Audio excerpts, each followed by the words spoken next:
শেষ জামানায় কিয়ামতের আগে আগে ইহুদিরা শক্তিশালী হয়ে যাবে এবং তারা খ্রিস্টানদের সাথে ঐক্য করবে, যেটা করে ফেলছে অলরেডি।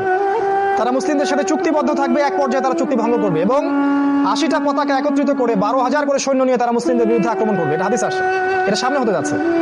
এবং নবীজি বলেছেন যে শেষ জামানার অন্যতম বড় সাইন হচ্ছে আল মালহামা। এই জায়গায় বলে শেষ করছি, মালহামা। মালহামা কি? মালহামা মানে মহাযুদ্ধ। নবীজি বলেছেন এমন যুদ্ধ হবে কিয়ামতের আগে আগে যে যুদ্ধে 100 জনের মধ্যে 99টা মানুষ মারা যাবে। 99টা মানুষ যারা এই যুদ্ধে অংশ নেবে তাদের মধ্যে 99% মানুষ মারা যাবে এবং এই যুদ্ধে মুসলিমদের ব্যাপক রক্তপাত ঘটবে, মুসলিমরা অনেক প্রচুর সংখ্যায় মারা যাবে। কিন্তু শেষ দিকে মুসলিমদের নেতৃত্বের জন্য আল্লাহ পাক ইমামুল মাহদিকে বের করবেন এবং তার হাতে আল্লাহ রাব্বুল আলামিন জেরুজালেমকে আবারও পুনরুদ্ধার করবেন এবং মুসলিমদের বিজয় হবে ইনশাআল্লাহ তাআলা। এরপর বের হবে দাজ্জাল এবং দাজ্জালকে তিনি মারতে পারবেন না। ঈসা আলাইহিস সালাম আকাশ থেকে নামবেন এবং তার হাতেই দাজ্জাল নিহত হবে এবং ইসলামী খেলাফা আবারও জেরুজালেম থেকে বাস্তবায়িত হবে ইনশাআল্লাহ। এটা সামনে হতে যাচ্ছে। এরকম অনেক সাইন আছে। আমি শুধু এতটুকু বলছি, কোরআন এবং সুন্নাহ যদি আপনারা স্টাডি করেন, দুই চোখ দিয়ে দেখতে পারবেন যতগুলো আলামত আছে তার 95% দুই চোখ দিয়ে দেখা যায়। এখন শেষ কথা, এরকম অবস্থায় আমরা কি করব? 2 মিনিট। এরকম অবস্থায় আমরা কি করব? আমাদের কাজ কি দুনিয়া নিয়ে ব্যস্ত হয়ে থাকা, নাকি হালুয়া রুটি সেমাই খাবো, বাসায় গিয়ে ঘুমিয়ে যাবো, খালি মিলাদ পড়বো আর বাসায় খুরমা খাবো? এটাই আমাদের কাজ কি? আমাদের কিছু কাজ আছে কি? আমরা কি উম্মার আবর্জনা না উম্মার সম্পদ?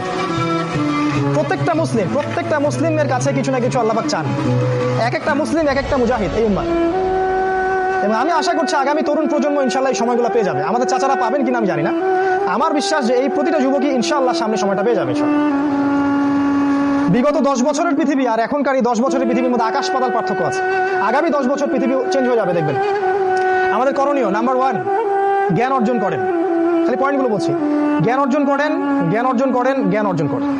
কোরআন পড়েন, হাদিস পড়েন, ইসলামের ইতিহাস পড়েন, অর্থনীতি পড়েন, রাজনীতি পড়েন, মানে পড়তে থাকেন। কিন্তু আপনার পড়ার ভিত্তিটা হবে কি? কোরআন এবং সুন্নাহ। যাই পড়বেন এর সাথে মিলাবেন। আর বিশেষ করে শেষ জামানার হাদিসগুলো এবং আলামতগুলো ভালো করে পড়েন।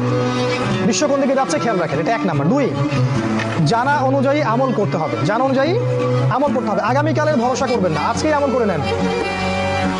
কিয়ামতের মাঠে প্রশ্ন করা হবে, জীবন কোন পথে ব্যয় করেছো, যৌবন কোন কালে ব্যয় করেছো। অতএব এই যুবক সময়টাকে কাজে লাগান।